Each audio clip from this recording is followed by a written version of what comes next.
sworn in today. Just so you know. Well, you didn't have to. I didn't do anything right. You didn't have to. We are on live camera. All right, good evening.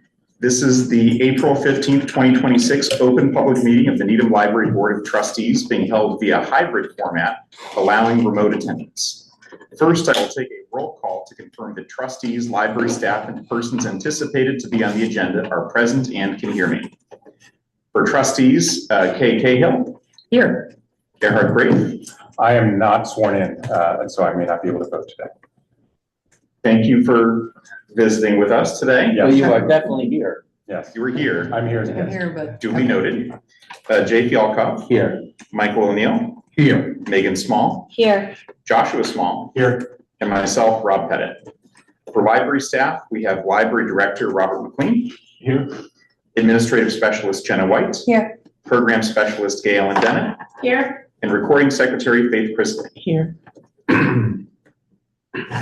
And then, sorry, it's going to the agenda very quickly.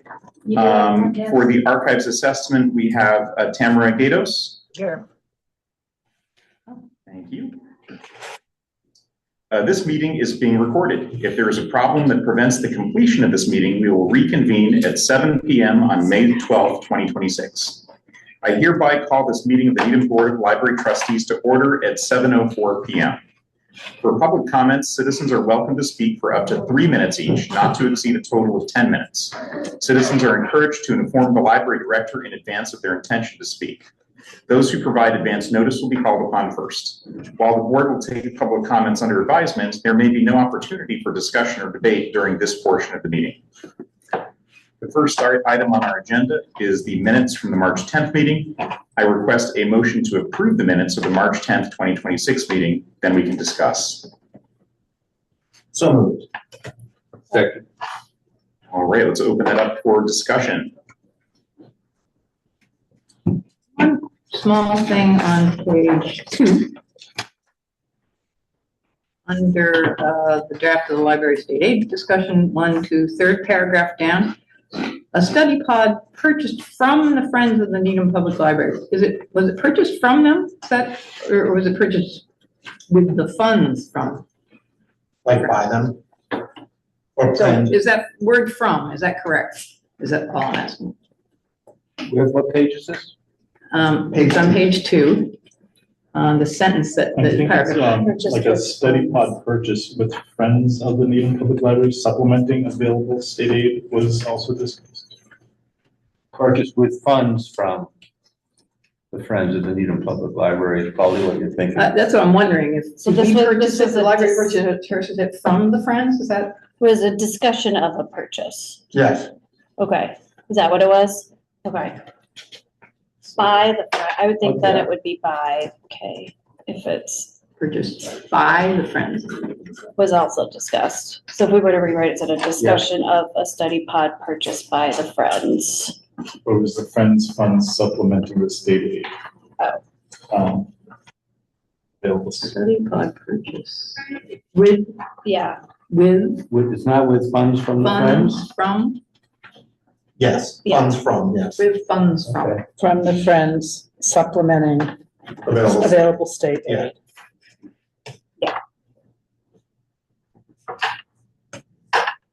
Right. Do you have any further comments to the March 10th minutes?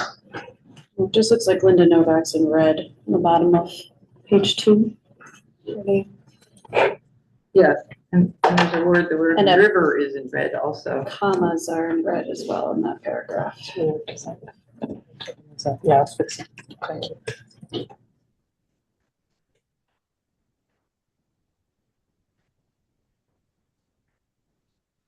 Any further? I think it's a little wording thing. The trustees agreed they would develop a cheat sheet. Sure we want to call it a cheat sheet. I probably would go with something a little more benign, like try to develop a list, a guideline, list of guidelines for state aid needs, something like that. Guidelines. Trustees agreed they would develop a list of guidelines for state aid need. state aid needs each year? I would be happy with that. Other people are. There's something about Just just cheat got- sheet. What right? is AI? A quick guide What or about a something? A quick summary, something, or Okay, A well, brief summary. brief summary? I'm, Just because we already have guidelines for state aid. people like cheat sheet, that's fine. I think A quick summary or something like that, that just so you might, like, I understand the A short summary. ramifications of saying cheat, but, Yeah, I just don't like short The summary. trustees agreed they would develop a short summary for state aid needs each year? Good. But I don't think that's what no, because that's not what a cheat sheet A is. short list. Well, That's you know, what it's AI about. says that a cheat sheet is a concise, organized set of notes designed for quick reference, helping users understand or remember complex information such as formulas, commands, or key concepts.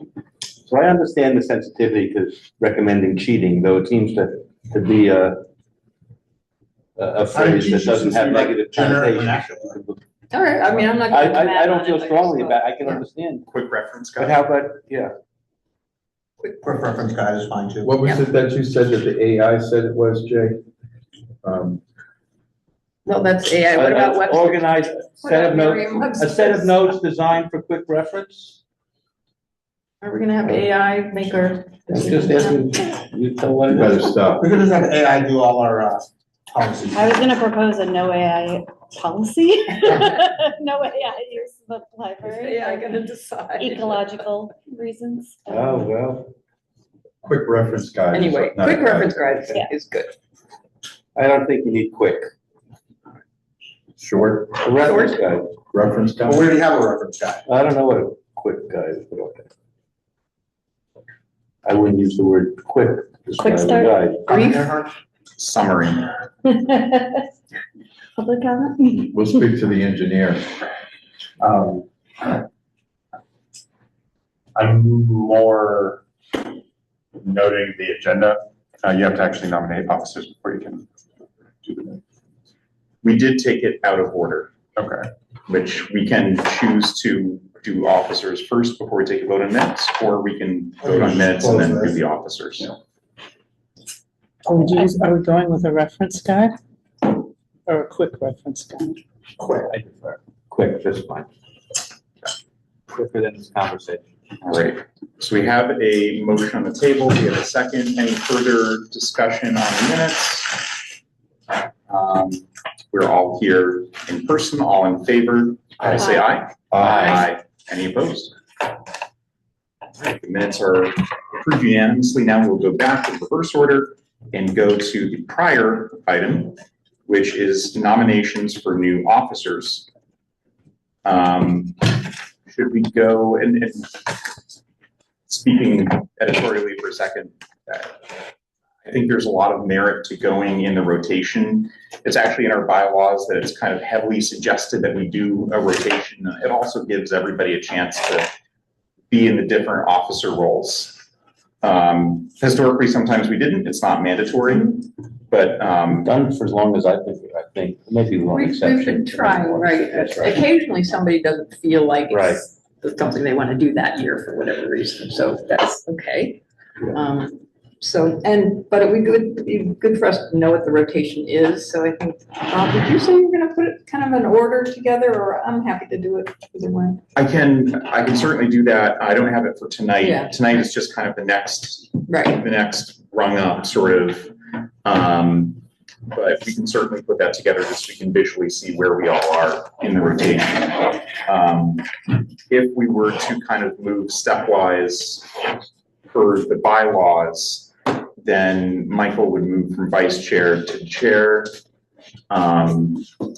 Megan had served as secretary the year prior to this year. So, 2 years ago. It was my 2 first years year. ago. If we were to reinstate, if we were to kind of bring you back into the rotation, you could be vice chair, 2 years ago. with 2 Josh years ago. returning as secretary. Sure. Or we can also do whatever order we want, and anybody can run for any of the But offices. that would be back on track with With the flow. What's in the, what is it in the bylaws, correct? Good, If the order would be secretary, vice chair, which makes sense, then, Yes. yeah, and then the following year, I would likely step up to chair, you would step up to vice, and then somebody else would be, Presumably get reelected. yes. Right. So you are all here, yeah. That's because you don't bring a sandwich for everybody. I guess I'm losing 6 votes then. This is like Survivor. But any kind of thoughts generally in office, or does anybody want to toss their hat in the ring? Because we can certainly do that. I will nominate Mr. Michael O'Neill for chair, given that he has done an excellent job filling in when Rob has been in other meetings and is. Well, you're easily swayed. I am usually. and it's his turn. That's all right. Great. Any seconds. I second it for Michael. And agree that it's wonderful to have Mike on the board, and I think he'll make a wonderful chair. Thank you, thank you. Right, in that case, I guess we would do a vote by each officer position, I believe, correct? You can't do the slate? I guess we could do a slate. I remember we did in prior years, so. I suppose, if there's any discussion or anything, you want to put them all forth first and see if there's any further discussion? That would make sense. Do we have a nomination for vice chair? I nominate Megan, I vice chair. second that. Do we have a nomination for secretary? I nominate Josh. Second that. All right. Do we have a nomination for arts subcommittee chair? She'll come back. Anybody? Nominate Kay, is that you? Well, I will say that if anyone is interested, now's the time to speak up because, I'm happy to do it if need be. I nominate Kay. I second that. Right, so any discussion of that slate of nominees or additional nominations?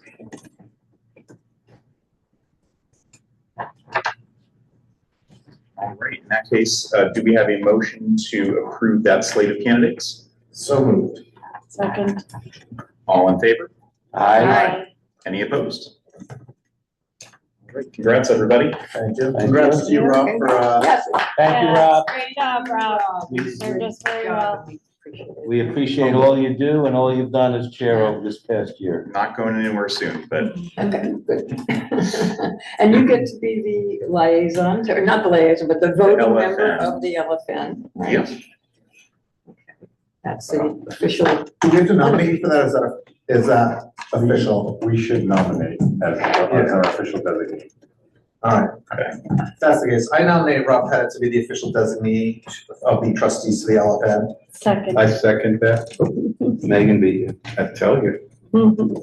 Michael, you're in the. You're now. You're now in charge. Oh, that's, okay. Well, You got your scripts and everything. you guys are too funny. That's how quick it switched. Yep. Oh, you have to call for discussion after the. Is there anything that anybody have any discussion, would like to discuss some of this? So since we're all here, with the exception of Earhart, all in favor of Rob being the LFN representative, say aye. Aye. Aye. Any opposed? Rob, you are that, the vote is unanimous and the LFN position is yours. And thank you to Earhart for his great work this past year Thank you, Eric. with the LFN. Yes. Michael, if I could, Oh, yes, the PPBC representative, is that something, that's new for me to understand, but we'd like to But maybe, if that is changing, the new rep would need to get sworn in order to attend any Who's that from? meetings and vote. Just you. okay, So if we waited until May, then the minutes would need to be approved at June to prove to Louise that this vote actually happened. right, So if it's not done today, if the PPBC user rep is changing, there'll be no point because we probably aren't gonna meet at the end of June or in July about the upstairs project. is Rob still Rob is the user rep now. That's what we talked So I about today. assume we're gonna have a couple more for invoices and wrapping up. Right. But and then probably not close like out. far, not for many months. Right. So either I'm happy to Like stay leave on it for that stub to period wrap for a up, month or or two. I just didn't want us to think about it after tonight, because Louise wants approved minutes to prove that this vote happened. It's only probably a couple more meetings, so I'm happy to stay on if you like. And that way we don't have to go through the whole month-long process to change user reps. If it did change tonight, it wouldn't be until mid-May when these minutes are approved that the person could even be sworn in by Louise and then show up at a meeting. Right, and that might be one meeting at that 5, point. 6 weeks from now anyway, so it may be over. And in the meantime, Fine by me. So could we, as a board, vote for Rob Pettit to remain? Do we even have to? I don't think we I don't think we need to. have. We don't have to? No, because he's already been, Why you guys bother me? I just started. I just want to put out there, so we No, can no. say, oh, wait a minute, we forgot to. But you know what, Louise had spoken to me earlier today when I got sworn in, and she said to make sure that the minutes of this meeting got to her, because there's things that she has to do. The to move officers. forward. Yes. So, But that won't be till May's meeting. so that's good, but I think Rob and I had a conversation regarding that, and I had no problem. I just thought that it would be somebody who's already familiar with the process and has been through that. But I also told Rob if, even with, in that same vein, that I would like to, like shadow him a little bit and just see how that process works out. And, So we don't need anything in the minutes since Rob's continuing and there's no. he's vote on the continuing in that PPC, role. correct? no changes. Can I ask a similarly related question though? Because our chair is a voting member of town meeting and Michael has now been elected chair, do the minutes, how does that information get transmitted to the town so that they know that he gets a vote at town meeting? Which is May 4th. Which is May 4th, which is before these minutes are gonna be approved. I can That's contact why- Louise tomorrow and let her know what happened. Okay. And raise this issue and let her know the minutes won't be approved until the May 12th. Right after. But he has been duly elected as the chair. We can send the Yes. If YouTube she video. believes me. We can send them two videos. Yeah. Well, she said this morning when I was being, like I said, she was saying, as soon as we do our officers and everything, she said, make sure Rob sends me a text. I said, okay, I'll Okay, do, Louise, I'll do what you ask me to do. all right. That makes sense. So let's see. Did that. I think Robert, we at the point, just to digress a bit, are we at the presentation of archives assessment with tomorrow? I think we skipped public comments. Oh, we did. Are there any public comments? No, okay. So the March 10 meeting minutes have been approved. So agenda 5, the 5th agenda item is the presentation on archives assessment by archivalist consultant Tamara Gatos. Right. Thank you. First, I have to apologize for my voice. I have a bit terrible head cold, so I don't normally sound like this. I'm happy to be with you all tonight. And I don't know if you've had a chance to read the report that I created. I've been an archivist for 20 years. I mostly spent time at the Peabody Essex Museum in Salem, which is a research library, but I've also worked in the archives of several public libraries, such as Haverhill, Newbury, and Lawrence here on the North Shore. So when I came to visit your archives, I found them to be in really good order. Materials were kept in archival acid-free boxes, and they were organized. But I did find some areas room for improvement. So I outlined those. and I'll highlight those for you. And then you can ask me any questions, of course, about my report. I think that the area of like most urgent need would be all the maps that are stored there. They're just kind of rolled up and stacked up. They need to be taken care of better. First, you would need to go through them and decide which ones you're actually keeping. You have to focus in on what your collecting policy is, which is, items related to the town of Needham or even the wider county. And so, yeah, so take care of the maps better.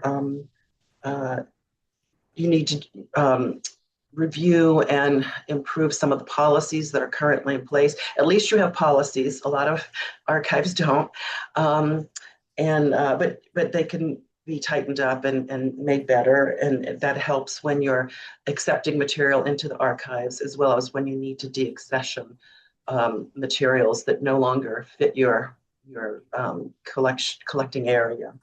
You also are missing a disaster plan. If, God forbid, something were to happen, flooding, I won't even list all of the things. So I suggest that you do that right away, come up with a disaster plan. And then I made a list of materials that you could acquire. You don't have to get them all at once, but it'd be nice to put together a kit.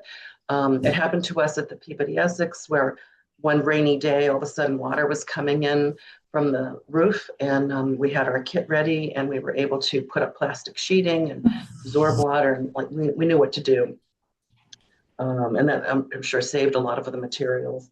I also think that once you get some of these basics done, that you should do more outreach to the public. There's several different ways you can do this. You can invite the public in and have maybe what we call a show and tell, where you have a display, sort of a flat display on tables of some of your most interesting items,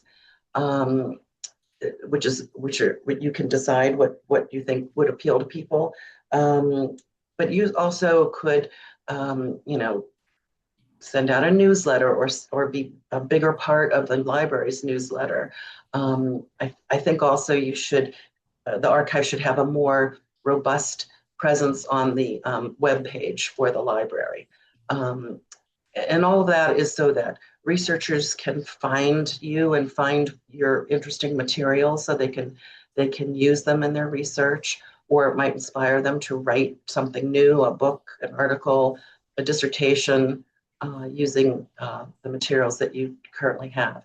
And I also made some suggestions, like currently it sounds like the level of humidity, at least in the winter, is kind of low. So I would suggest purchasing a humidifier and adding some moisture to the air. And it might change in the summer. I was there in January. It might be different in the summer when it's humid outside.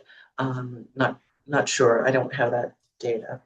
And also I made some suggestions for other types of materials you could collect. I mean, you're required by law to take in the records of the town, the different departments of the town, but you could also reach out to private individuals to try to get some more personal papers, which are always of interest. There are different clubs in town where you could collect their materials that might be of a belong in an archives preserved so that others could study them. I found just on the internet, you have a fishing society in Needham, and they said something about collecting records, so that they might have something that you would want to keep. Oh, and then the other sort of big area, maybe it's because it's my area of expertise, but I think you could do a better job of arrangement and description of the materials you already have. There's some standards that we use in the archives world. So, and I've kind of gone into more detail in my report. I would like to see that done. Again, that helps drive interest towards your archives. And so that's kind of what it's all about. It's great to collect stuff and store it and preserve it, but if nobody is ever looking at it, it's better to have, and you have the space, you have a reading room where people can come and study and look at the materials. So that's basically what I found and what I recommend. Does anyone have any questions for me? Hi, Tamara. How are you? Good. So, I mean, these are all wonderful suggestions, and in a perfect world, we go through them. Do you have any idea on like cost of what this, like all these suggestions might be? Because like some of them sound like they could be very pricey. I mean, I know humidifier is not like very expensive, but like, one of your things was like hiring a part-time archivist to go through all this and do all this work, and that's not cheap. Right. I did not make that assessment. That would be a whole different thing, is to try to figure out how many hours each task would take, and then how much you pay a person and all that. I mean, I could do it, but again, you don't have to. Do you have like any? I mean, this is what you do professionally, so you know like how much time certain things take. And like, we know what like a staff member costs. I'm just like, is there any like just a ballpark? We talk like 5 figures or 6 figures? I have no idea. It's not what I do, so I'm just curious. Ballpark. Yes. And if you can't, that's fine too, but. Yeah, I mean, I was grossly underpaid at the PEM, so I'm not the best person to ask. I mean, As a reference in the report to other sources of this information, you had some links, so that it may be that we can, get this information. It would be helpful, if in addition also you could recommend perhaps an order of priority.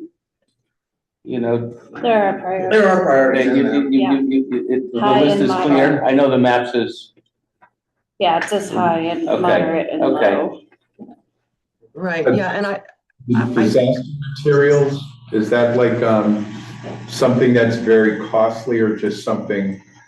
I know I had 2 questions. One about the disaster materials, what they actually kind of were, and just how that is incorporated in our bylaws, because maybe we need to take another kind of look at that to see what they say.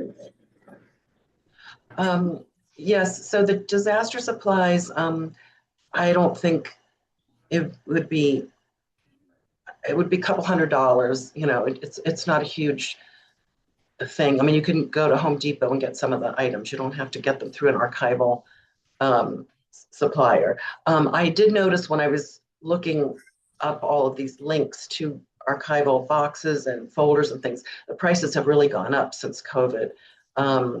So you could easily spend thousands of dollars on supplies, but that's not the first step.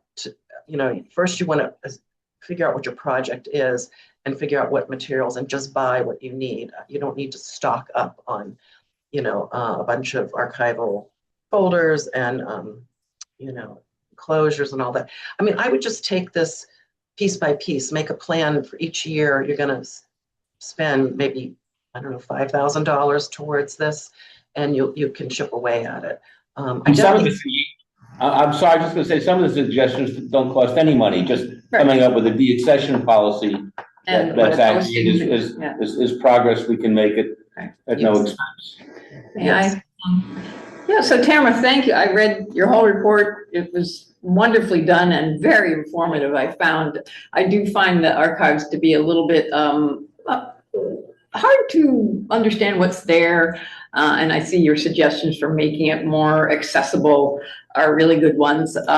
I did have your thing you named as most urgent was the maps. So what exactly is it that the maps are they in bad condition, or are they, I mean, imagine we have some very old maps that need to be stored properly. Is that what's the issue? The issue is that they're not really stored properly right now, and so they could therefore deteriorate more quickly. I mean, they're paper, and they're kind of out in the open air, so they're getting dusty every day, somewhat dusty. I mean, it's clean in there, of course. and they're not really, if someone were to come in and say, I want to see a map of Needham from 1850, first of all, something like that may have already been digitized by somebody else. But if you are the only source of that particular map, it would be better to have it in an asset-free box and stored properly. Or instead of that, you could spend money and digitize them and have them available through your catalog or through some web presence. That might be the sort of thing you can get a grant for sometimes, to digitize collections. Would that be a state funding, possibly? I did give some recommendations for places that give grants, but a lot of the federal ones went away last year, and so they're not as available as they used to be. But I don't know, the state may have some options, and I did not explore that. There's also, there's another great resource that does not cost money, and that would be at the Boston Public Library. There's something, you're already doing it. It's called the Digital Commonwealth, and they are trying to collect materials from every town in the Commonwealth. You've already sent them, I think, photos of houses. I don't have it right in front of me. And so, you could find it, you'd have to ask if they'd be interested in digitizing your maps. And then once you've done that, you can kind of just put them away. And that's, would be an appropriate way to deal with them. But to try to pay somebody to digitize a large format map like that would be very expensive. But they have a great lab. I've seen it in the Boston Public Library. They have machines of all different, scanners of all different sizes, so they can handle big ones. So that's worth a call. Yeah. Also, I did, before the meeting, I tried to find our policy, and I have to say, so it's not on the website with the other policies. And also, I don't have it in my collection, probably because since I've been on the board, we haven't redone. Is that something, Rob, you can put your hands on what our archive policy is and share it with us? Yes. Yep. Yes, I was given the archives manual, and that had all the policies in it. So it's a Word doc. It's easy to access. Any further questions? No? Gerhard? May I be recognized? Yes, you may be. Speak in this discussion. You'd have to ask for unanimous consent to do that, or not hearing any, then allow. Not hearing any. What are you saying against it? Yeah, any dissent. Yeah. I couldn't hear what. So, if I may suspend the rules with your consent, and then hearing no dissent, allow me to speak. Yes. All right. That was easy. Yeah, great. Action plan. So thinking about how this might be factored into the action plan for the next year and taking those priorities into consideration. Yeah, I was gonna thank Tamara and talk about That's what I was. her work and then follow up with that. Yeah. So in January, Tamara came and met with Danielle and I to launch this project, which she put a lot of time to, got done by the end of March. You have to have the final assessment here. This was part of our FY26 action plan and funded by Library State Aid that we approved last year. So our intent is, this is a launch pad for us to get to work. So the FY27 action plan will say, now that this has been done, we will start to work on priorities outlined here, the 25 priorities. It won't be very specific because Danielle will be back on May 4th and she hasn't seen it yet. So we have to talk about this and see what we can do. But in FY27, even before then, we'll start taking action to improve the archives and Tamara proud of us and feel like her work was worthwhile here, you know. But it was great working with her, and she brought all of her expertise and years of knowledge, and this is a real actionable plan that's going to improve our archives, and just on the maps themselves, like even the most basic thing of like unrolling them to see what we have is like important, because if it has nothing to do with Needham, Why do we have it? we need de-accession. So just even stuff like that before we take steps. Just what we needed. Thank you very, very much. Yes, it was excellent. You're welcome. I actually had a lot of fun doing it because I felt like it did pull together everything that I had been doing and learning, and it was all in my head, and I got to use it in practice. So it's great. And we feel very lucky to have the expertise of someone with such a history at the Peabody Museum, a wonderful place to have looked at our archives. So thank you. Yes, you're welcome. And if, you know, this is not the end of the road. If you need me to come back and answer any questions, I'm happy to do so. I have a question that Tamara might be able to answer, which is, knowing that we won't be able to probably add a half-time or full-time archives assistant in the near future, what experience have we seen of libraries training existing staff to take on as part of their role, so that there are assistants that could be brought in for various projects with Danielle to start executing on some of this stuff? Oh, that's a good question. Well-known process of trying to do to support the archive? No, that's a good question. One suggestion I had was, so I got my master's degree from Simmons University, and I did like 3 really interesting internships where the institution did not have to pay. I was just gaining course credit. So you could bring on, and Danielle was familiar with this concept, bring in, you know, a student worker. But they're only there for a semester. You have to have a very discrete project that, you know, has a beginning and an end. But they could tackle some of the items on my list, especially if you break them down into smaller bites. So, but you could train, if you had a librarian who was interested in working with historic materials, you could train that person. I don't know how that fits in with the overall, you know, personnel of the library. You know, that's not my problem. That's Rob's problem. You know, if you're going to borrow from one place. Opportunity.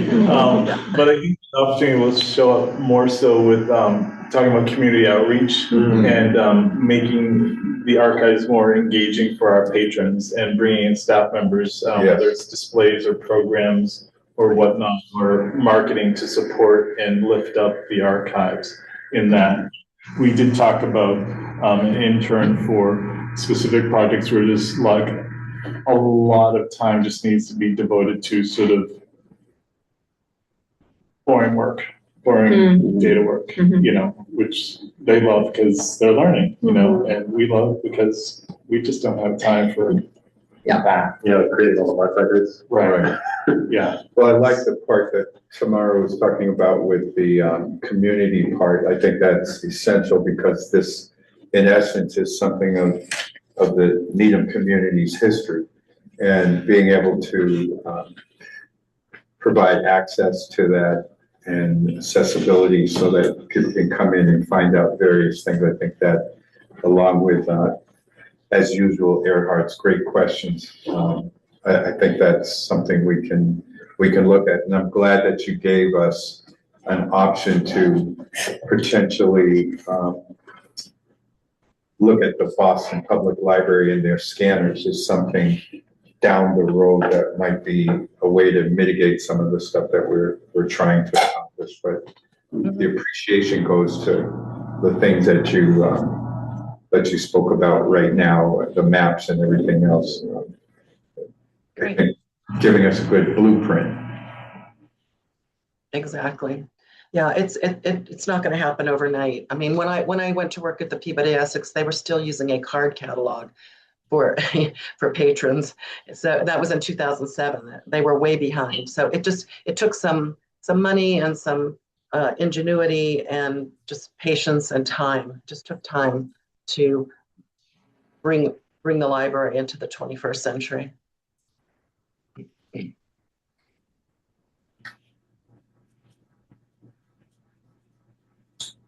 Okay. So Mara, Rob, you want to say thank you? Thank you. And thanks Everybody here. for Excellent. initiating this, Rob, for bringing, Yeah. just starting the ball rolling. Yeah, and Danielle did all the lead work and Thanks to Danielle. getting the word out and getting great proposals, and Yeah. I'm so happy we got to work with Mary. Thanks, Danielle. All right, I will leave you to the rest of your agenda. Thank you very much for having me. Thank you for being. Bye-bye. Thank Bye you. now. Thank Thanks. you. Bye-bye. Wow, that was wonderful. Okay, Rob, are you ready? Breakfast report. Thank you. Start. Just go over some of the highlights of the highlights for departments. Every year the NBLC and the Boston Bruins run a PJ drive, and we just missed the top three. We collected, all of Ledford department in collecting 317 sets of new children's New pajamas. 317, so that was fantastic. So those are going to help a lot of families out there. Also, just want to note Eyes on the Owls, as she notes here, it was a great program, 110 people in attendance. And so, as we've seen, outside of our regular program, these sort of special programs are really attracting and meeting a need, attracting a crowd and meeting a need. So we are always very thankful to the foundation that supports the non-monthly programming. The Friends support the monthly programming as well as the summer reading programming, but the foundation puts up the funds for programs like this. One of those just started today, which is called Hatch the Chicken, or Chicken Hatch. Oh. So the eggs have arrived. The website is up? There's gonna be Keith is there's gonna be a busy with webcam like there was upstairs, previously. so I'll have to check with. It'll him. get online though, right? So, It's my favorite part of it. so the foundation provided funds for that. In the circulation program, Annika and Emma, who started at the end of February, finished up a big project of cleaning 5,000 patron records of extraneous notes that were old and just unnecessary for us to have.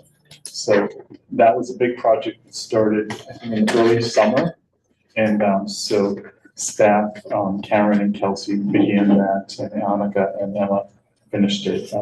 It was a real good housekeeping project.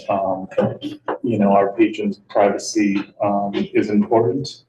Not that it was at risk, but we don't want to share or keep any more information that we need on a patron's record. And so when information is out of date or no longer needed by us, we need to get rid of it. So that's what we are doing. And that's what this big project was about. So some of that might have been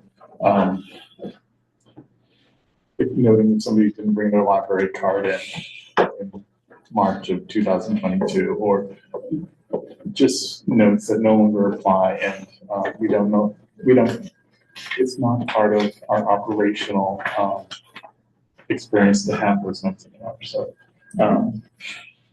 we thank them and the whole department for taking on that project. Technical services is very busy, so they're operationally staffed with Andy, Ginny, me, and our Tamara, and almost 1,200 new items were added in the month of March to the collection. We heard from our consultant today. That was just a real great project. She was fantastic to work with, brought a lot of knowledge and experience to the final report. And I just want to thank the trustees for supporting that as part of the state aid spending for this year for us to get that done. So we really have a roadmap I think you said a blueprint, Great. but also a roadmap for moving forward. Right.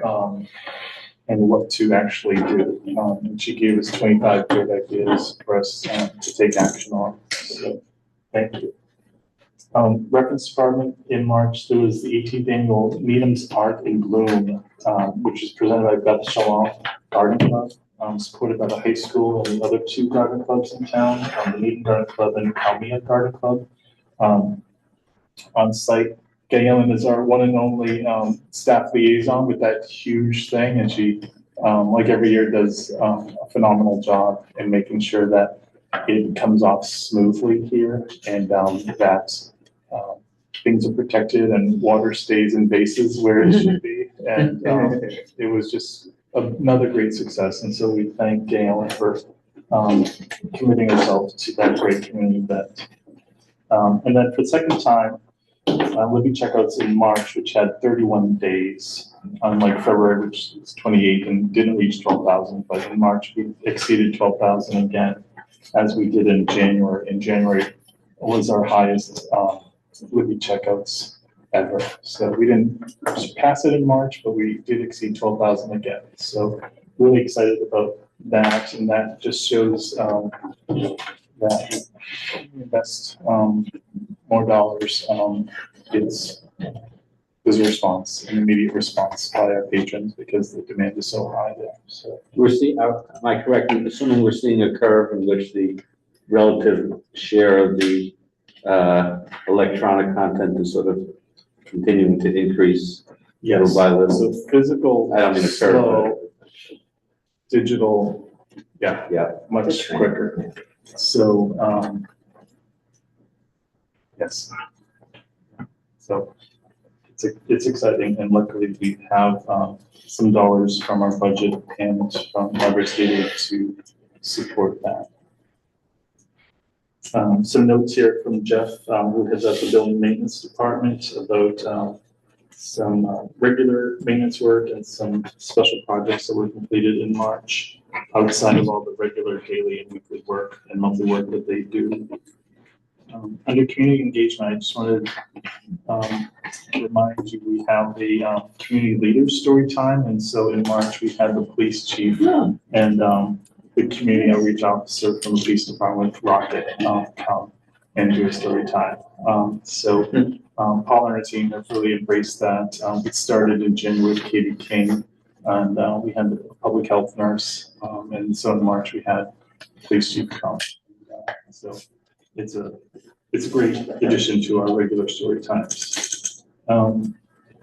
We had a Russian reading circle start for kids. Just a quick question about that. I mean, I'm not obviously on the children's library mailing list. Are those advertised separately? Is there like a mail, like how are those, that people know their special story time? Is there anyway? Well, we advertise them as the community leader story time. Not as special, but as a new story time series. Is it just on the events on the website, or is there other ways that this information is being? Children's Department has a monthly events calendar that we produce and email out and make available at the desk. They also have their own email list. All right, so there is some sort of something that has that. Yes. Sounds like a truck's backing up in the, I don't know what that is. in the lobby. So, other community engagement stuff. Thanks, I Ron. think in March, the library bookies represented themselves quite well at the NF trivia bee. Is it inside this room? Yeah, I think it's in one of those. There's a key there, if you want to. I have. Sorry, go. It's the fans in the electronic cabinet going off. They're overheating. It's going to turn off momentarily. Okay. Yeah, it's turned off. Thank you. Thanks, Kim. Wow, that was like the voice of God. From the, I will turn it off. Well, thanks to those who did the trivia contest. It's a fun event. We came in second. Okay, and that's. I have to say, I was there, and Josh and Gail deserve really much of the credit right. They knew lots of things that I don't know why anybody would There's so know. many obscure things that they asked her. So, so that's missing from here, but, it was a good month for us to be engaged with, new partners and old partners throughout the community. Under personnel, we had another, longtime employee, Mary Lou, who was a page in the children's department, has moved on. So her last day was in March. She's, great. You may want to picture her. Sorry, she's gone. I'm imagining.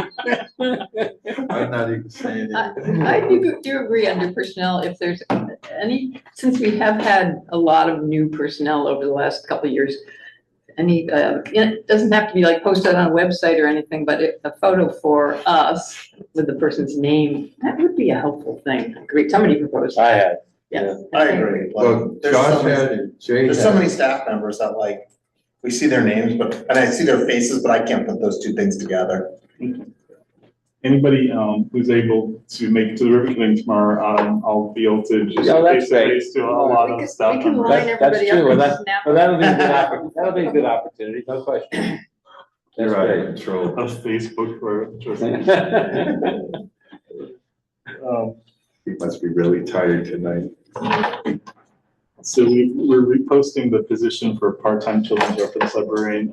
We went through, interviewed, a bunch of candidates, offered the job to a couple of candidates that didn't work out, so we're reposting.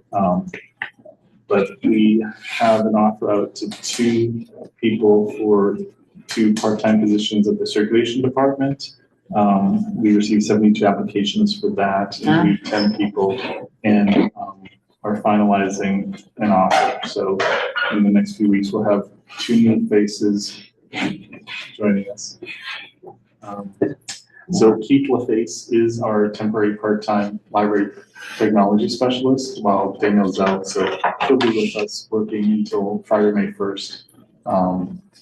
He's done a lot of work with the team room, installing the non-AV technology, but also working with ITS, who has been installing the AV technology in the team room, and doing our regular library tech help. So he's been a great addition to the team temporarily. Gina, who's a part-time children's reference librarian, Karen, the circulation supervisor, and I went to Minneapolis at the beginning of April to attend biannual conference of the Public Library Association. It was fantastic. We took lots of notes, and so when I have a chance to type mine up, I'll share them with trustees.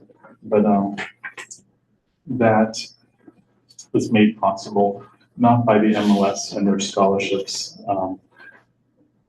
Karen and Gina were both like number 35 and 36 on the wait list for scholarships. So, but made possible by the money that you've set aside, either by trust funds, state aid for professional development, and that. So we appreciate that. It really is important. Does good work. Great. We're closed this coming Monday, so we can all watch the marathon in the 30-degree weather, which is gonna feel so nice. Yeah, it's supposed to be pretty cold. No, Yeah. Better than hot. the runners will like it. They like it cold. So tomorrow, if you're gonna come, it's gonna be so much fun. So the ribbon cutting for the team room is at 3 o'clock. We have mini cupcakes. So, thanks to the friends. I got to sneak a peek today. It looks awesome. It's amazing. It does. So Yes. good. Wall. Yeah, it's So beautiful. good. Yeah. So, yeah, and I think the physical space is just like the tip of the iceberg for the future now. The opportunities it opens up for us to expand what we do for teens in Needham. And then to get to experience the kids not in the team room as I sat down to try to do some work. So I think everybody's probably very excited for them to get into there. Was it crowded in the? Yeah, Because and you then take photos. Do you have photos just for of what that looks like when there's the crowd and the. Yeah, there's like somebody saying, hey, my friend needs help, and I was looking over it, I'm like, but they were just playing Okay. around, and so. Yeah. Today was early Won't be able to release do it. too. Yeah, Oh, That makes it. Oh, was it? Yes. That's early release Wednesday. Yes, Yeah, these are the teams. that is, that makes it kind of tough. Of course, next week's vacation week, so who knows, like, how busy it's actually gonna be. Which is why tomorrow's a good day for our ribbon cutting, so Yeah. our staff will have a more tepid week mhm. to get used to the space and Mhm. manage it, before. You mean next week? Like, Yeah. yeah. The Needham Poet Laureate Program, so today was the due date for applications for our new Poet Laureate to follow in the footsteps of Ann Needham, who's been fantastic. I haven't checked, so I don't know. Okay. About that Okay. this week, Okay. but, Good. that is happening. Ann's term ends June 30th, so. Last year, I think we even reopened it. We extended We it. extended it, yeah, so. Probably Friday, I'll be able to get an understanding if we need to do that again. I'm looking and referring to Jay because he's on the selection committee for the Poet Laureate program, along with Kevin Keane, Carmen Fields, myself, and our Tamara Alton from Technical Services, who runs the Cup and Chaucer program here. So we'll be meeting this spring to get somebody on board, hopefully by June 1st, so they can shadow Ann in her final month. Ann is going to read Home Needham 2025 on the opening night of the annual town meeting, May 4th. Oh, nice. Yeah. So the town moderators agreed to that. So That's great. really sweet because it's a wonderful poem. Make sure she's identified as the town laureate and the connection with the library and everything. Oh, yes. Yeah. That's, she's in her role Yeah. as Poet Laureate, she's doing it. So that's happening. April is National Poetry Month, and so Needham Poems with an exclamation point is happening. So we put out a call for poetry written by Needham residents or Needham people who work in Needham, and received a lot of responses. 41 people.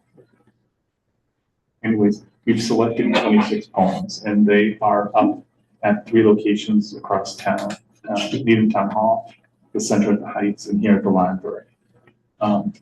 Those who were selected include a non-voting representative of the public tonight at this meeting, as well as a couple of staff members. So those poems are here at the library. Is it possible to post the poems on the website or some way where there's a digital reference? Not now, because we want people to go to the 3 buildings to engage and read them that way. But at Needham Open Studios, which is May 2nd and 3rd, all the poems will be at one of 10 open studio stations. So after that, then we'll put them on the website. Makes sense. But we want people to get out into the community, go to these 3 municipal buildings, read them, go to the Needham Open Studios, read them, and then we'll put them there. So that's happening too. Financial reports. The first one is the operating budget report, which shows as we enter Q4, we're on track with our expenses and our salaries. We are probably gonna have a turn back for salaries, probably not as much as we have thought, because we've hired Keith to fill in temporarily. So we were able to pay for his salary out of our existing salary funds, which is great. We had that to make that happen. Otherwise, we would have been, I'd probably be upstairs trying to learn how to connect a receipt printer to a scan checkout machine. So thank goodness for that. So we're heading towards the end of this fiscal year, and they're on track to get the last bills in and make sure we meet our materials expenditure requirement by the end of the fiscal year. So that's the operating budget report. Moving on to the state aid report.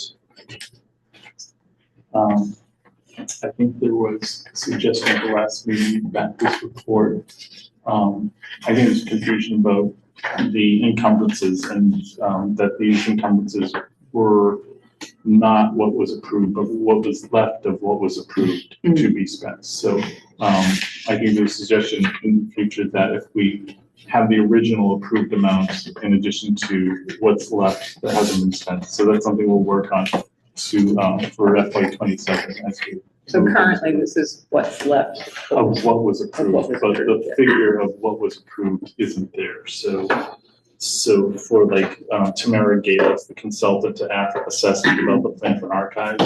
The budget was 5,000, but it says 2,705 because that's what's left.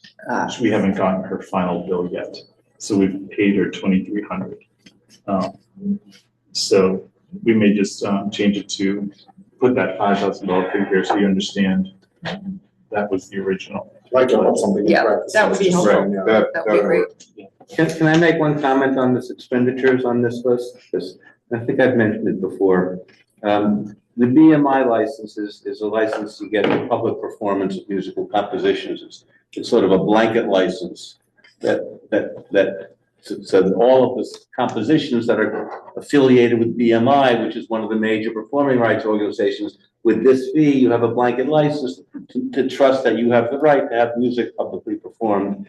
The reality is that there's also another major society called ASCAP, which you might have heard of. And theoretically, if you're going to have a BMI license, you really should. You have an ASCAP license also? Okay. There you go, good.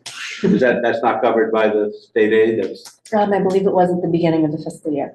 Okay, so good. That's one of my. Yeah, we do both. Okay. We're good. And there's one for movies as well. Okay. Yeah. Thank you. So most of that music is used in story time. We're not really having dance parties. Well, story time could turn into a dance party. For a little Well, the teens may start having parties. We'll be dancing Well, tomorrow. they have the little kids dancing also.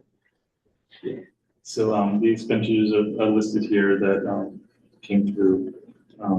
We'll probably be finishing up this month the money set aside for staff professional development, conferences, and educational reimbursement. We're working through the system, getting those reimbursements in. So we have that. But there are some items on the encumbrances that are going to stay there unspent for this fiscal year. The first one being technology hardware. We didn't need the $8,000. And then the last one, the $79,000 emergency contingency. So those two will fall back into the spending plan for FY27, which there's a draft, which will have a final draft presented in May for a vote in June. But it's on the agenda tonight for us to talk about that separately again. That's the state aid report, and then we have the trust fund report. So this is spending based on what was approved by the trustees for calendar year 2025. So that is here.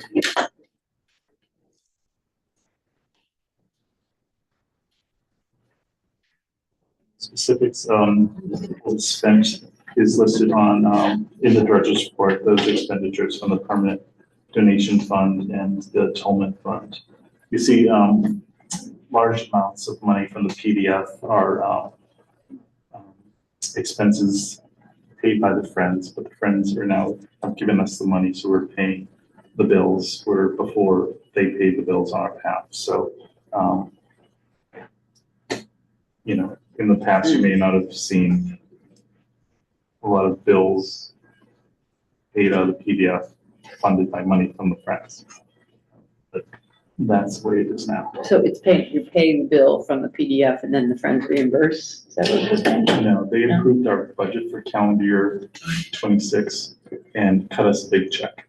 and we put it in the PDF and now are paying the bills based on the budget request that they approved from us.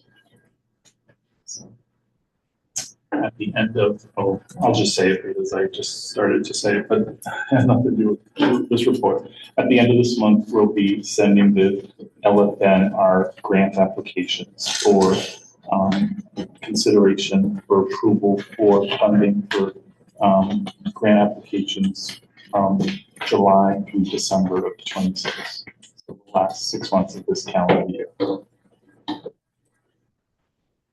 And we, from the Tolman Fund, finished up the lecture series with paying Judith Steen for her great lecture at the end of March. Did you like that? Disbursements, that was the 600. Yeah.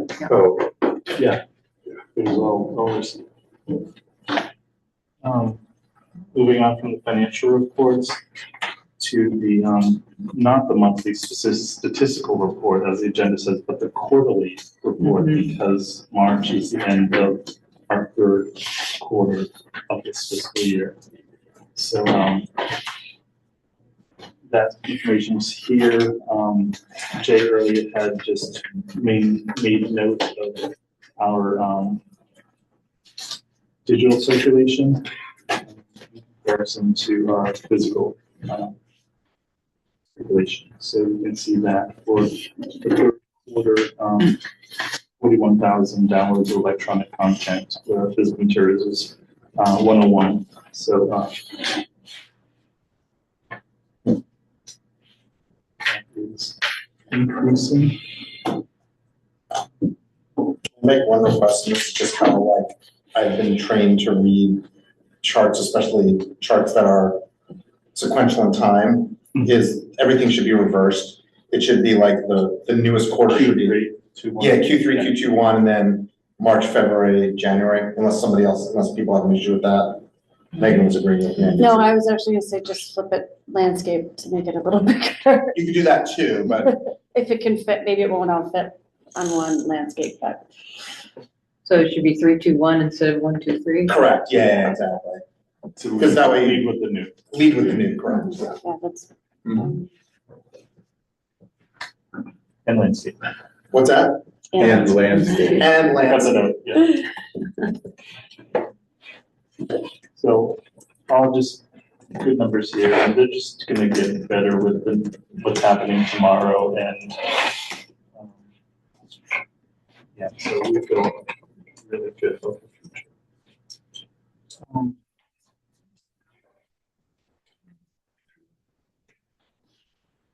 And then at the end of my report, you see we have the DIB stats for the collection that was added. The occurrence is there, 208, and then again, items that were added to the collection in March, almost 1,200, and then you know, we're just sort of back to our normal typical weeding and withdrawing schedule since the shifting of collections on the ground floor has ended, the team room, getting stuff out of that space and back into the space has ended. So we're on a more regular weeding schedule. So that number is smaller than you've seen in the past.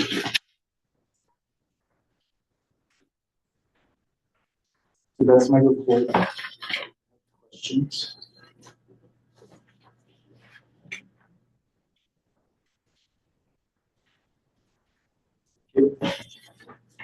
Yes. Great.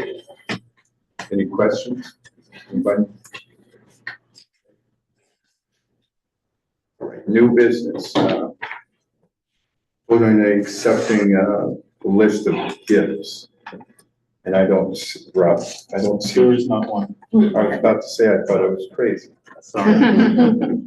Like, that's why I was looking like, where is that? We didn't have one this year. And I can jump in and say the same thing is true for that next action item, for which I have to apologize. It was my idea to sort of draft a letter early on to make the case, and I started working on it with the thought that I'd be getting back to it in time to share something with you before this meeting, but I got distracted by other stuff over the last couple of weeks. So I'll continue to follow up on that. We'll share that information. We'll take advantage of the delay to include a picture of the new teen room, as a sign of our accomplishments.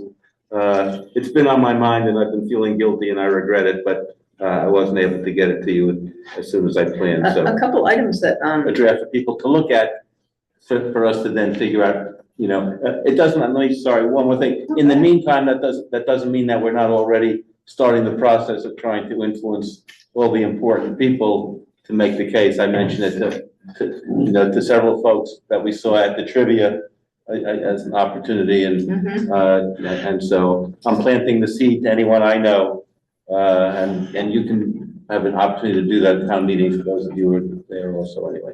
Okay. But anyway, I apologize. I regret that I didn't get that done as soon as I planned. So we can revisit that Yeah, next time. yeah. I just wanted to, as I look at our statistics too, I think it's worth mentioning, for example, just the number of people who pass through the door here every year, which is, I don't know the exact number, but thousands, as well as the fact that our annual budget increase this year, our operating budget increase is, I have written it down, but is what, 1.3%? Yeah, 1.83. Yeah, which is well below the, I mean, there's some special. there's other requests that are DSR fours and stuff that I would do. But it's Well, I mean, 1.3%. High-paying staff who've left us and Oh, your staff who have been hired at lower pay. So it's The not like explanations.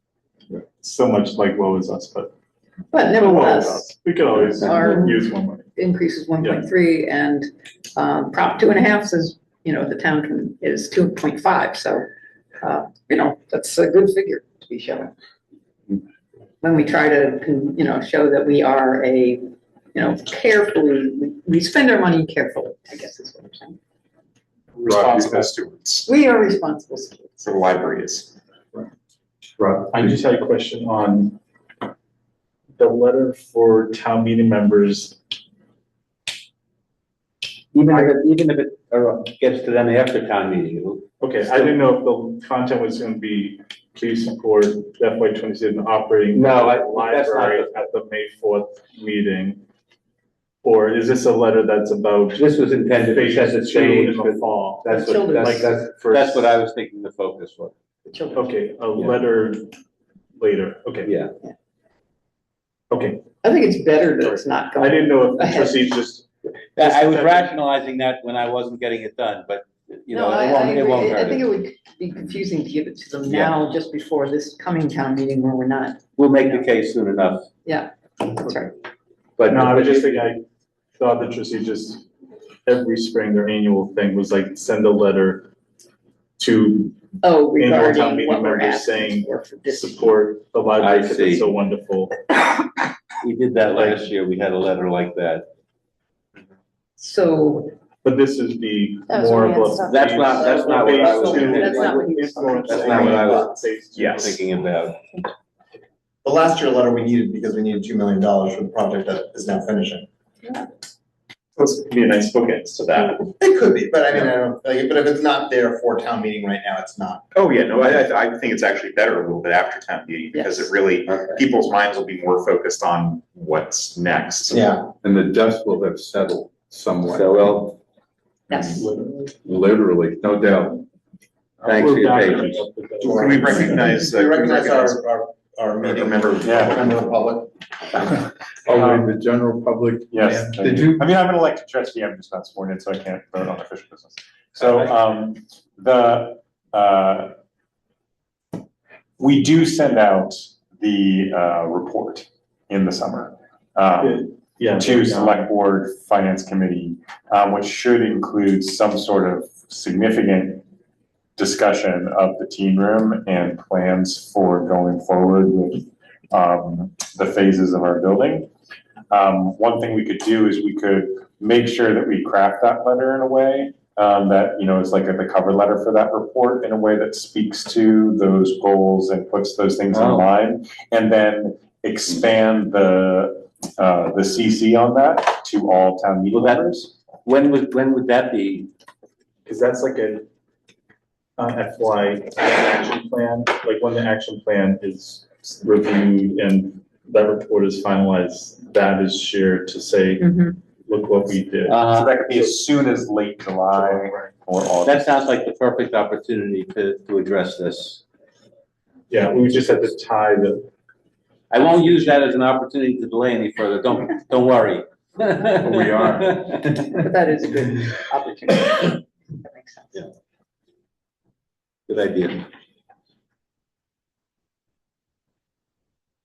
Okay, so let's move on. There's an action item here to vote on the calendar year 2026 trust fund spending plan. Yep. Rob? So this is the calendar year 2026 spending plan presented in the middle of April to the trustees. This was turnover in the treasurer's department. This delayed us getting the end of FY25 interest information for us to come up with this. So we got it in March and are presenting our plan here, which is similar to last year's, except the bless you. The first item is something you probably never imagined seeing on a trust fund spending plan. And this is just funding not based on an estimate or anything. So we have started initial work with the company that has alarms and manages the alarm system for the NCY paintings that are on the wall in the NCY throw. So this is just some funds to set aside as that initial work, not initial, but complete work is done, so that what's behind you on the table over there, once it's been assessed and any conservation work has been done, we can take some action, and if we're ready before the end of this calendar year to put on the wall, that we have the money to do so in a safe and secure way. I'd like to get that beautiful painting up as soon as possible. I hope so. Yeah, but we just wanted to. Assess No, of course, whatever. So we don't have to take it down. Yeah. Okay, wait, what? No, I don't mean rushing it. I mean just as soon as it all Take it through falls the into process. place. Mm-hmm. So we have, again, as past years, money set aside for materials for adults, teens, and kids. The annual dues for the board membership for MLTA, the McIver series, which we had left at 2,500, which was enough for the last series, but then we added 600 because we had the bonus Judith Steen lecture. Thank goodness. And we had Michael so wonderfully active bringing in his speaker. How many did we have? 4? 4. Yeah. Yeah, Just nice. 5 payments for lectures because we had the Reynolds brothers together. And then a professional development money again, which our staff just does wonders with.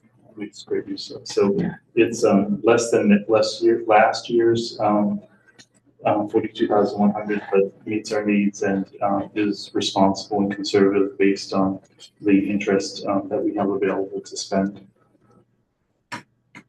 So does that mean that the McIver series for my co-chair here, my vice chair, will be 3,500?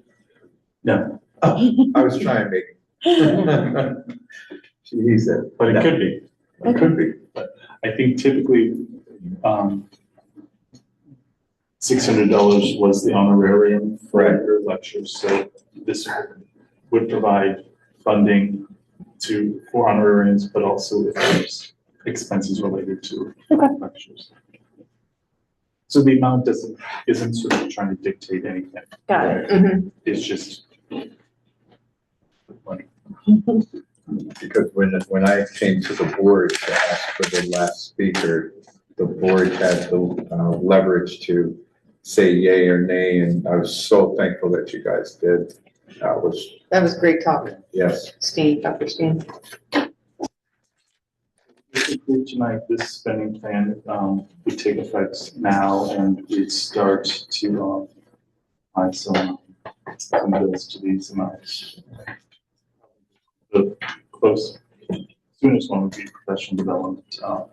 We've just about used up the money set aside in library state aid for this fiscal year for those purposes.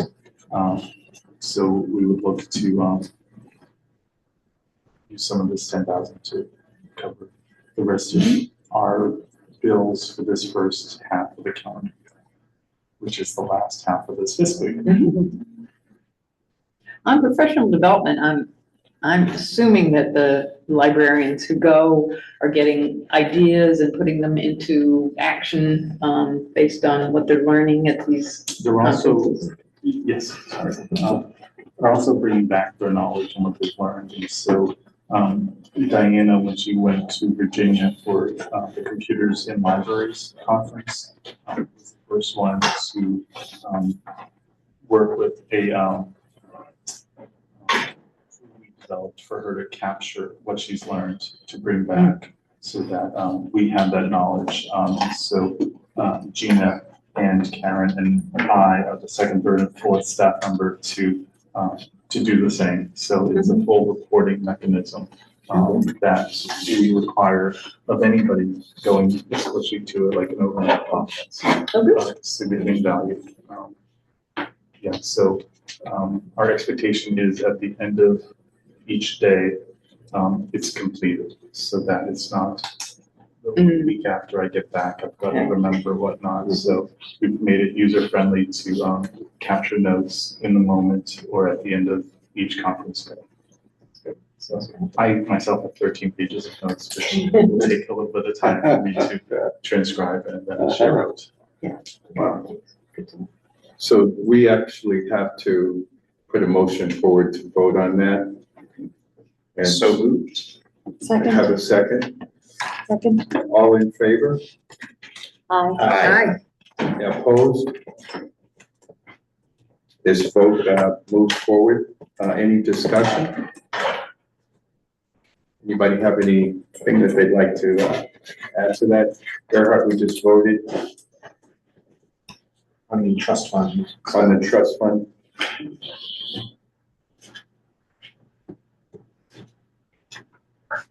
Okay. So that's in the record now. Yes. Thank you. You're welcome. The next action item is trustees teams reviews goals 1, 2, 3, and 4, and 5 and 6. Yes.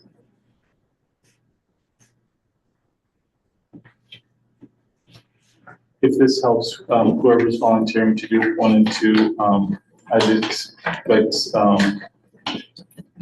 you guys to reach out to Diane and I to meet with you last week of April, beginning of May to do this work. So No, I didn't. I guess I was thinking there would be a document in here listing them, but so I didn't come prepared Yeah, I to know don't which, know which ones are which. so I would have to find the plan. I don't have the document in here either, so. Is there a way to? Anybody have it? I can pull it up in a minute or two and I'll find it. Yeah, I Thanks, found it thank you, also. Rob.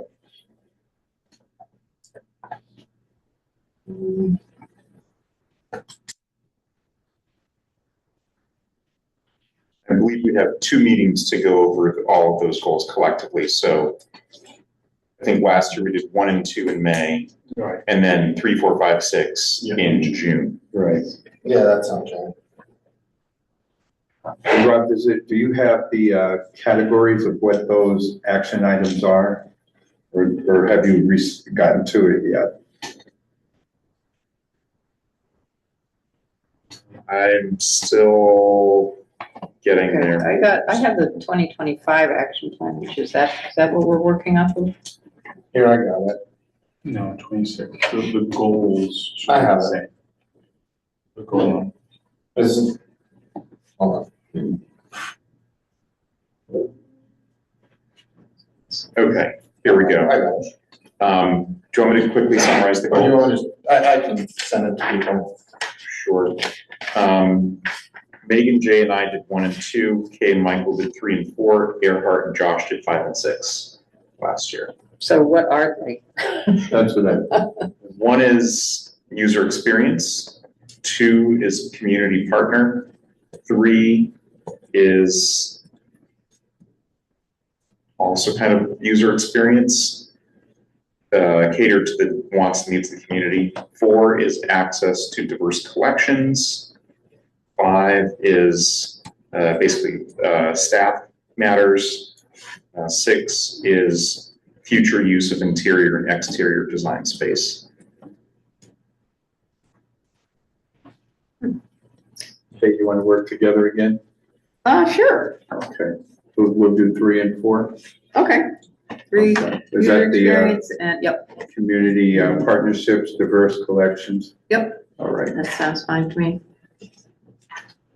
We're gonna do 1 and 2. Yeah. I'll do 5 and 6. I'll join you guys this time. If you want to do 5 and 6 as well. Sure. After that. We did 1 and 2 last time, right? Yeah. Yeah. Sounds good to me. And Megan, who are you with? I'll go with the 2 guys at the end. Well, never mind, it doesn't want to. I can't attach it. If people still have it, it was in it was in the February February. packet, yeah. Okay. It's also on the library website. Well, very good. Our discussion is of what's been already like mostly completed, like is already in February packet. February packet. Yeah. Like that was, I think, when Diana gave us the update. Yeah. And we can get the, kind of like that framework that we worked off of before. Like, I think that Rob and Earhart put that together, will it be that same kind of format? I think it worked well. It was, I thought it worked out very well. I'd be happy with the action plan. I can just drop in the action plan items into that. It wouldn't take long. Okay, all right, or And you'll send it out. Yeah. Yeah. I think I managed the process and edited it last year. Yeah, with participation of Rob and Jay. So, I mean, yeah, between Rob and I, we have all the materials. We're at your mercy. Well, if anyone wants to take on that role of you know, Are you offering? I can have Diana do it. Yeah, no, Diana? yeah. I Okay. think last year we didn't have like a, yeah. I think one of us did it because there wasn't a Diana last year. Right. It's amazing how Diana volunteered. But one of us and Earhart. That's what you get when you don't show up to the meeting, right? Like, you didn't know you were that person? Okay. So Rob and Jay, I'll just email you early next week about meeting the last week of April. Okay.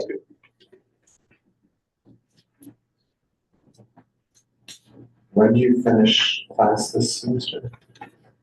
There it is. Last week of February. April and the first week of May. Well, just because you're probably the one that has like most like daytime and maybe tied up with stuff. Huh? I'll be ready for 5 minutes. Alrighty, are we ready to move on to the next action item? Let's see, well, let's go to our old business. We have Kay and Rob with the acquisition of the NC-wide works of art. Please let us go there. Oh, it's exciting. Should we just go over and, or do you want to kick it off or? No, let's go look and talk. Show and tell. Will I'll be able to hear it? The other side of No, I probably won't. We'll be back, folks. Stay tuned.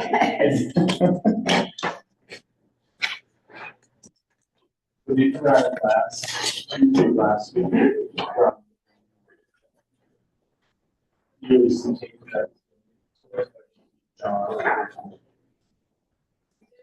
So that we could make sure it was a real thing. Titled, Shelter and, And I will say about this, I was, right next door to the NC-White house, and I have this exact same out in my backyard, and I'll tell you, it's very accurate.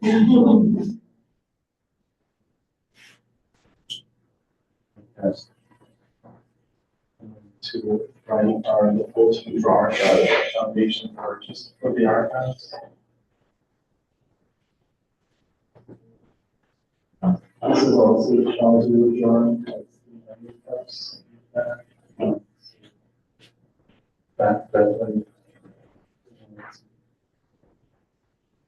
So all of these are images that, John and Amy had, well, they were in their home on South Street growing up. And they, for the last, what, 20 years, they've been out of the range. That's actually Yes. So that's literally, yeah, so, and so that, he did this, you know, in the early, late teens, early 20s, and this is as verified by Gloria Rice, this is Needham. This is building in Needham, this is election night. It says in the country, but it, in fact, It was Needham. It was Needham. We should display that one at, town meeting. Yes. Right, and I'm not joking. I think that would be, they would like to do a little program. Right, exactly, yeah. These supposed to seem to be things to do. This is absolutely gorgeous, that's great. Our life, there's the life study class. He was a teenager when he did that. Yeah, so and everything else is prior to 1902. Goes down to the next assignment. But there, you know, you can see the talent of, you know, the guy in his late teens. Question for you. With us having ownership of this, are we able to make, as a, like copies, something like, you know, when somebody has something and we can make a copy? Well, we were talking about having them put into digital form, right? Right. So copies, that's. And people could, if somebody wanted one, the library could generate some funds. Something out. And sell. So, yeah, because they're yours now. Right. Yeah. So, Yeah, I mean, that's. I was just that's asking a that question question. people might want to have. Exactly. Yeah. As the owners, we should have copyrights, Yeah. for reproduction purposes. Yeah. And I know that was something that has already come up in conversation with the Library Foundation, because they would love to use this in their materials, because they pay for that. Figure out what our policy is on granting reproduction rights. Right. Because I think it would be nice to extend that to the Library Foundation, so that they can use some of these in their materials. Promotional. Right. But fundraising purposes. The owl. The owl. Yeah, I think, yeah, I mean, it seems like the details could be worked out on it. Library itself doesn't fund. Right, okay. We don't. So, okay. Right, but we can grant that, we can grant that to the library foundation. Right, to so sell just off. would be, well, they don't even do small fundraising, that would be more of a. That's, but Or, Either way, it's down the road. yeah, so we could look into that. yes. And, you know, I can imagine, for example, this election night one, wouldn't it be nice to have Exactly, that's what stimulated the whole fund. you know, a digital version that maybe creates some contrast to see it, but it could be, you know, used by the town for, you know, there's a lot of uses for these, once we get the digital format, I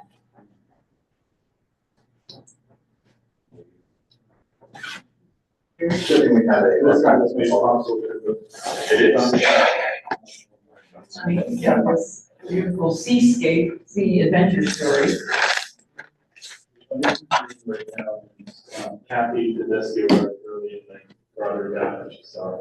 Oh, good, yeah, but she, nice, yeah, I mean, they are, yeah, I have to say, yeah, I didn't know that you're a lot of this, a lot better than I expected. That's Very clear. kids flooding down the hill. Makes me think of Memorial Hill. Like, kids flooding down the hill. Yeah, It was really tough. I'm trying to remember the other painting that we had. So where's? Oh, I so. have just a few things I'm thinking of. Something. It's more- It's the, it's I the started same. working here for 13 Oh, that years. was a lot. I don't know if it's Like, with, like, Yeah. continue my work. So there's So a. while I'm working for that. Yeah. I mean, I do have two kids that way, so it's going to college. I think they should be here. Every once in a while, Yeah. just go on to like, 5,000. Penn State. Okay. There's a lot, there's a lot in there. This Like, one's lower far. tech stuff. I don't know, I don't have any immediate plan to, like, I'm gonna get it. Yeah. Yes. And it's like, So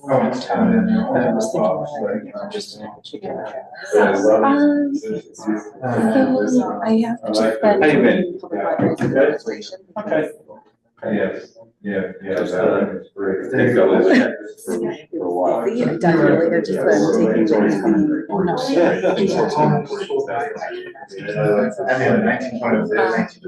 been, it has been really good, like, We have this nice. concepts are really long, there's been no totally great information, I can draw on my experience. No, I haven't been looking at school librarian, like.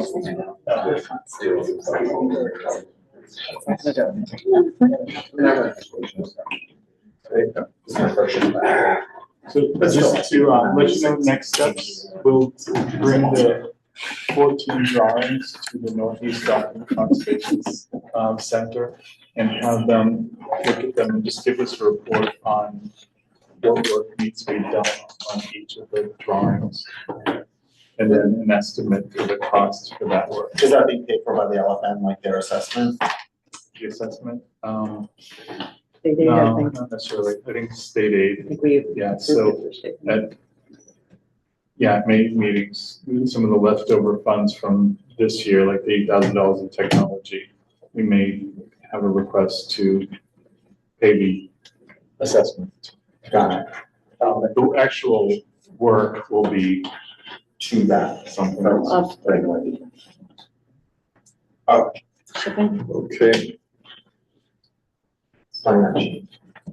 We thank Amy and John Wyeth profusely for the donation and for the generous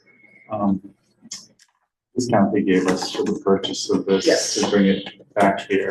And for making their family's personal collection available to people who need them, which is Yeah, an right. exciting thing. And, hearing Tamara and the assessment and the report, it all just connects beautifully. The timing is right where we're focusing on the archives and to improve it and make it more of a community resource.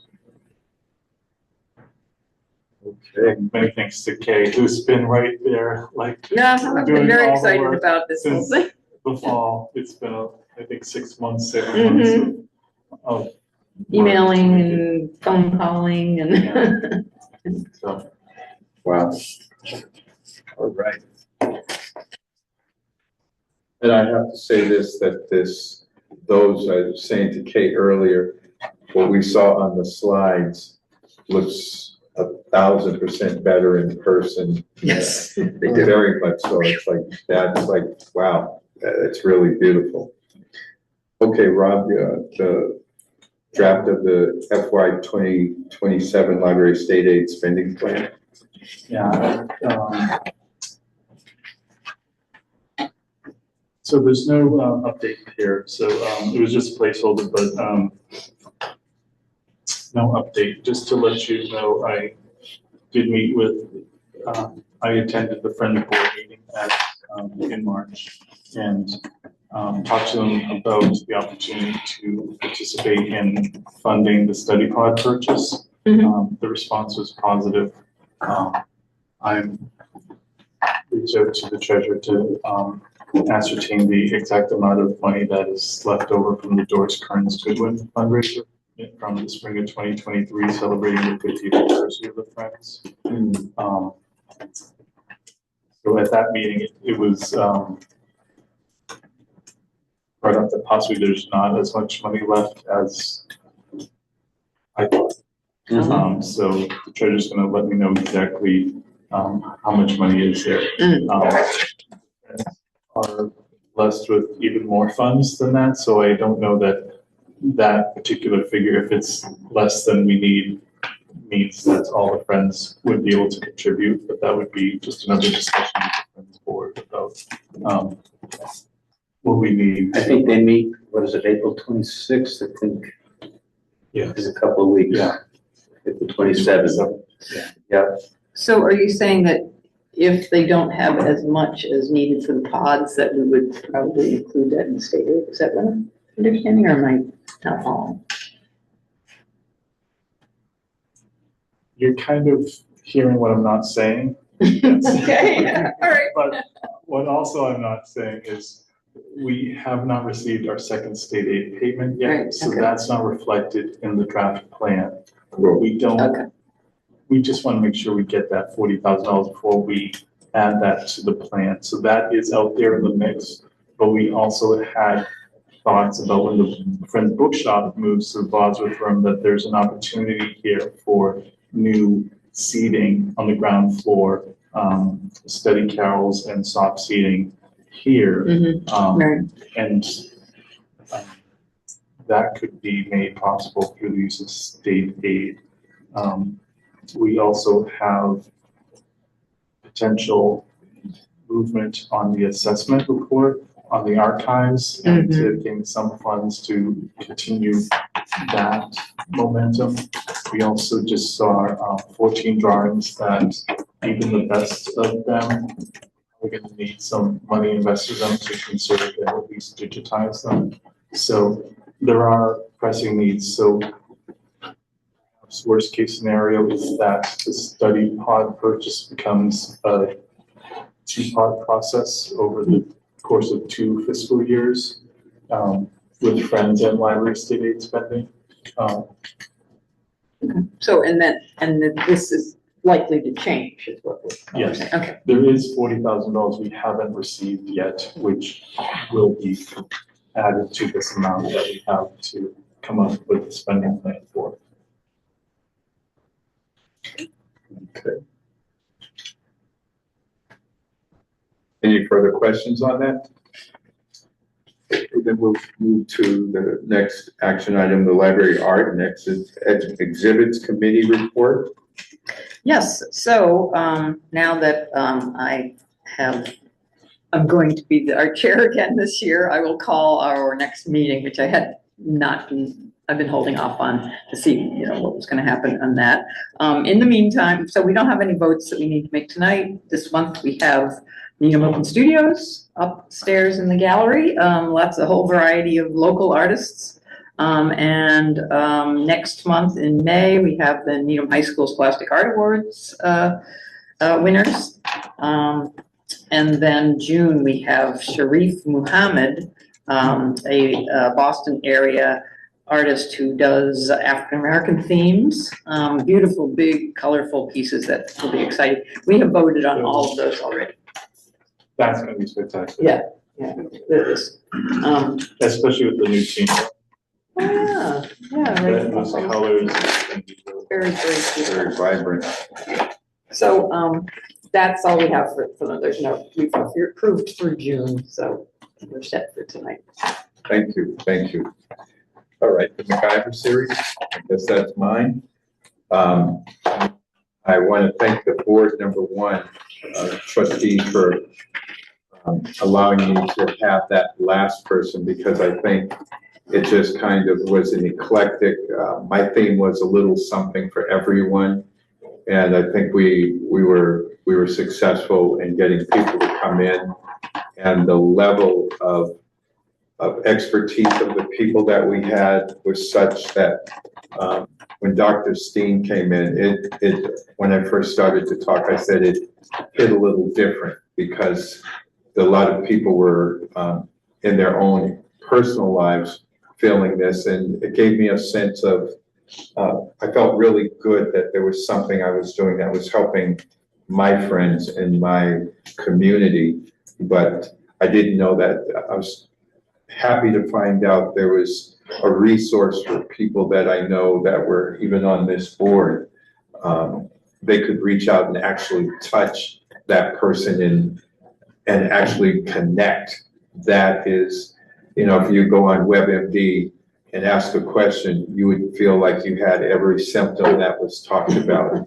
And so creating something of clarity as I from my hands goes over to Megan, and I'm here to help support you in making yours successful.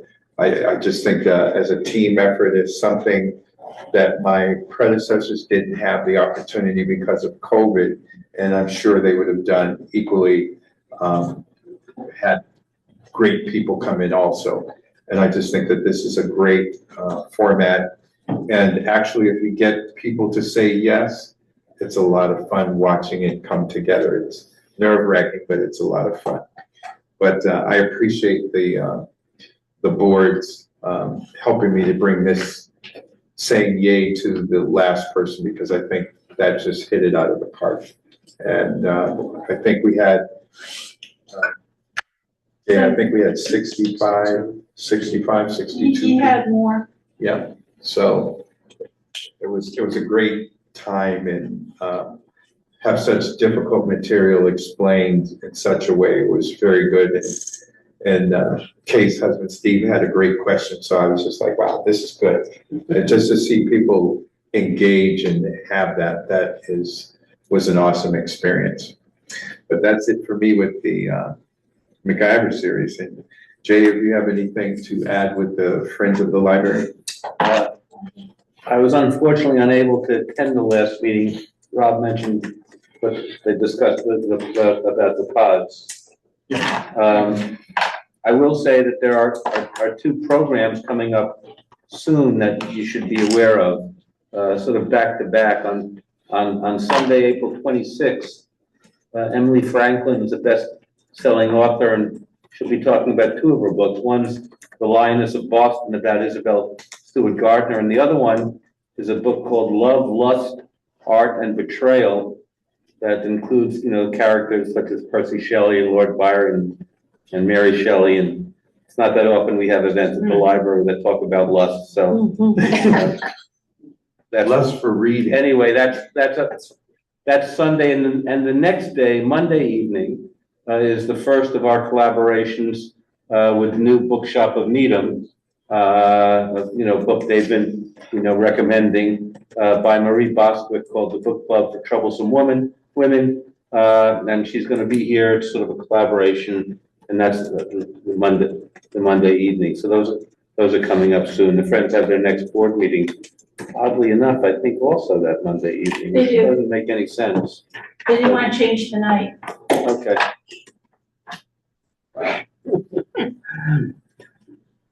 Okay. Earhart, about something for the Library Foundation? Yeah, so they're meeting right now, or they did meet right now at the same time as this meeting. So I can't report on what they did then. But they did have two new members that they approved at the last meeting, which is exciting. So they're growing the membership of the board, and they seem really great volunteers. Should be great contributors. Finances are looking good. They were super excited about hearing about the artwork coming in. We're proud of that. Of course, we're raising this question of, how can we use some of those materials to help support their annual appeals? Use it as this fact that this is what your money is going to, is to be available when we have these kind of generation opportunities to acquire things for the library, like this Addie's Wife. So they were just really excited about being able to do that, and they were excited also about tomorrow's team room opening, and I assume some members will be there at the end. Yes. Oh, can I just follow up? So Anne McFate is coming, Kim Hewitt Long is coming, and Dimitri is coming. So I hope you come. And, All right. yeah. So I teach on Thursdays at 4, but I told them I'm not getting there tomorrow till 5. So I'll come for an hour. And Dimitri? Yeah. We've also reached out to some of the older staff too, so we'll see who comes. Nice. We've invited the select board and FinCom and Yes. all those folks. Even the newest selection. Yeah. Wow, many years coming from, from beginning of that's true. concepts to delivery. What was the beginning time? Because that was before me, and I have to speak tomorrow, and I want to make sure that I'm. I think Kim really kind of kicked the ball, Short and started sweet. the ball rolling, didn't That's she? what you Right, as want. part of that strategic plan. Yeah. Short and sweet. Yes. We got that, but it would be nice to know has it been in place for 4 years, 5 years, 6 years? Because there are people that were, this will be the beginning of my 4th year on the board. And if there were some people before I got here, I want to make sure that we. You have that frequently asked questions, that all that short info of that might be a useful reference, right? Troublemaker. I mean, you could say you came in and it was already. Yeah, Yeah.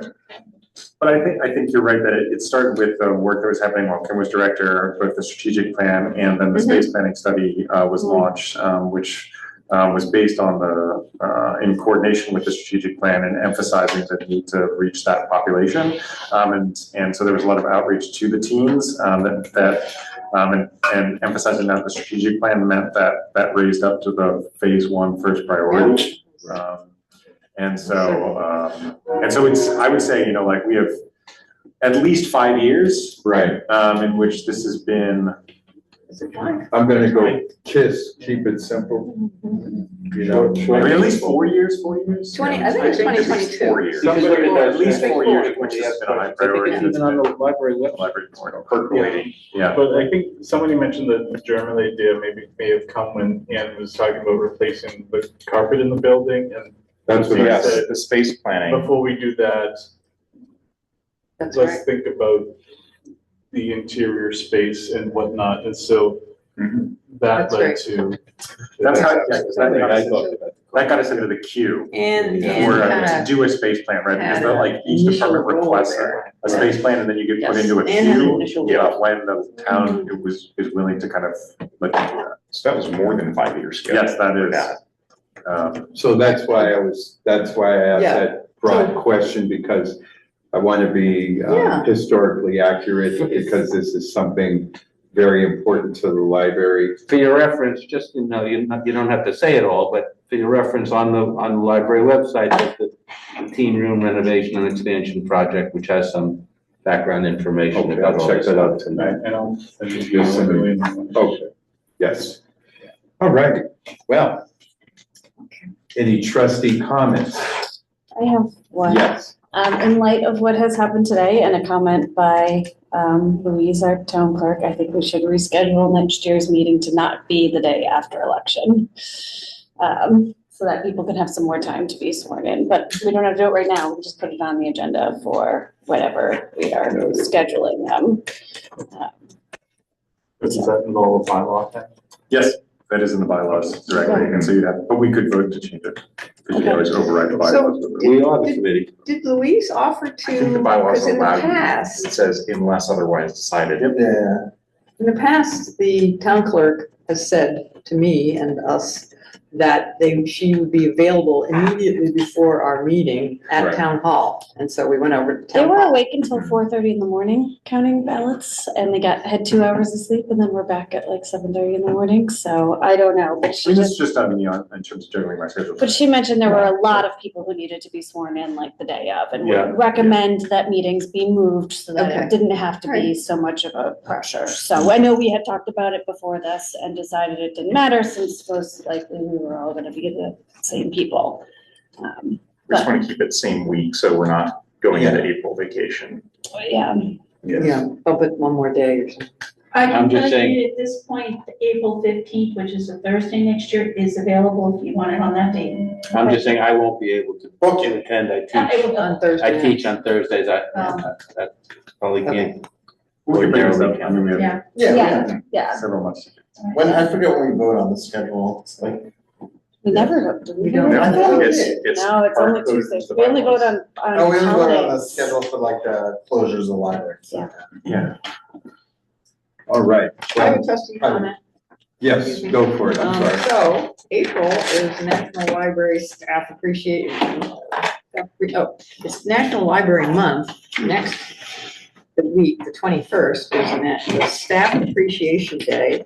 I thought I would initiate getting some kind of treats for the staff. We've done this before, right? Yes, we have. So We did that last couple of years. I think I missed it last year. But I would like us to do it. I would like to do it, and anybody, so I'm willing to go out that day and purchase some nice staff treats. Be happy to donate. And if anybody wants to Venmo me Yeah. a little contribution, that would be great.